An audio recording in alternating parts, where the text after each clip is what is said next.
ఇది శ్రీశైలంలో పాతాళగంగ ప్రాంతం అండి.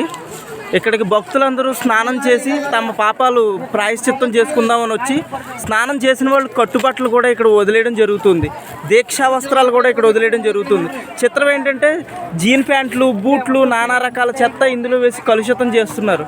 ఇలా చేయడం మహాపాపం. ఏ పురాణంలోనూ కట్టుబట్టలు ఇందులో నదుల్లోనూ ఇలాంటి పుణ్యక్షేత్రాల్లోనూ విడవమని చెప్పలేదండి. ఇలా చేయడం వల్ల ఈ చెత్త అంతా ఇందులో పేరుకుపోయి ఎవరు స్నానం చేయకుండా వీలు లేకుండా అయిపోయింది. దయచేసి ఇలాంటివి చెయ్యొద్దు.